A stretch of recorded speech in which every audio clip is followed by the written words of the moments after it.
બગદાણાનો case ધીરે ધીરે જે રીતના વકર્યો એના પછી કોળી સમાજ અને કોળી સમાજના આગેવાનો ઉગ્ર આંદોલન પર આવી ગયા. એટલે જ્યાં સુધી ન્યાય નહીં મળે ત્યાં સુધી લડીશોની ચીમકીથી લઈને સીએમને લેટર આપવાથી લઈને જે થતું હતું એ બધું જ કર્યું. સુરતથી કોળી સમાજના આગેવાનો નીકળ્યા પછી નવનીતભાઈને મળવા ગયા અને બગદાણામાં જે થયું એ બધું જ આપણે જોયું છે. સુરતના જેટલા આગેવાનો અને નેતા હતા એ બધા નેતાએ પણ સીએમને રજૂઆત કરવાથી લઈને જે રીતના લડાતું હતું એ રીતના લડ્યા. આ બધી જ વાત ધ્યાને લઈ અને હીરા સોલંકી આજે જ્યારે સુરતમાં હતા ત્યારે એમણે સુરતના આગેવાનોનો આભાર માન્યો.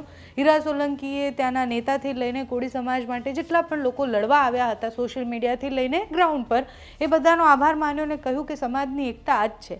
જ્યારે પણ જરૂર પડે ત્યારે એ કોઈ પણ વિસ્તારના વ્યક્તિ હોય આપણે બધાએ ભેગું થઈ અને લડવાનું છે. તો હીરા સોલંકીએ જયરાજ આહિરની ધરપકડ બાદ જ્યારે હવે કોળી સમાજ એવું કહે છે કે અમને હજી સુધી થોડોક ન્યાય મળી ગયો છે, બાકી જેટલા લોકોના નામ બાકી છે એ બધાને પણ જો પોલીસ પકડે, એસઆઈટી એની પૂછપરછ કરે તો પૂરતો ન્યાય મળી જશે. એ બધાની વચ્ચે હીરા સોલંકી સુરતમાં હતા ત્યારે કોળી સમાજના આગેવાનોને એમણે શું કહ્યું તે સાંભળો. હું આ તબક્કે સુરત હું સોશિયલ મીડિયા મારફતે હું સૌનો આભાર માનવા અહીંયા આવ્યો છું કે નવનીતભાઈને જે ન્યાય મળ્યો અને સમસ્ત કોળી સમાજ એ જે ન્યાય અપાવવાના પ્રયત્ન કર્યા અને ખાસ કરીને હું આભાર માનીશ આ સોશિયલ મીડિયામાં જે યુવાનોએ અને ખાસ કરીને ભાઈ શ્રી ઝાલાભાઈ હોય, સનીભાઈ હોય, વિશાલભાઈ હોય કે આવા સંગઠનોમાં જે રીતે સમાજને ઉપયોગી બન્યા એ રીતે ઉપયોગી બનીને આજે આપણે સમાજને એક ન્યાય મળવાના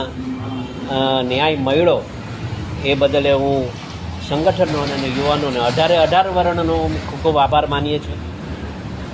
અમસ્ત જ આજે તો શુભેચ્છા મુલાકાત આજે લેવા અહીંયા આવ્યો છું અને આપ જોઈ રહ્યા છો એક નાની એવી ટેલિફોનિક ખાલી સમાચાર મળતા જ લોકો અહીંયા સાથે મળી અને અમે એકબીજાનો આભાર, કેમ કે એ મારો આભાર માને છું, હું એમનો આભાર માનું છું.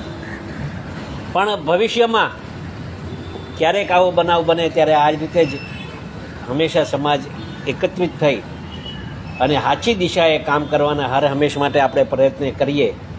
કોઈ સમાજ પ્રત્યે આપણે રોષ નથી, માત્ર ને માત્ર આ ન્યાય અને અન્યાયની લડાઈ હતી અને એમાં આપણે સફળતા સરકારશ્રીએ આપણે અપાવી છે અને સરકારનો પણ આ તબક્કે આભાર માનું છું, મુખ્યમંત્રીશ્રીનો આભાર માનું છું, હર્ષભાઈનો પણ આભાર માનું છું અને ખાસ કરીને સમાજનો અમે ખૂબ ખૂબ આભાર માનીએ.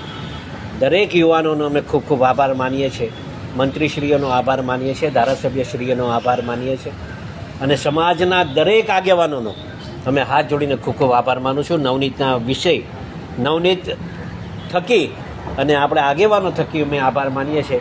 ત્યારે હર હંમેશ માટે સમાજ આવી રીતે એકતા દેખાડતા રહે એ જ આશા સાથે ભારત માતા કી જય. વંદે.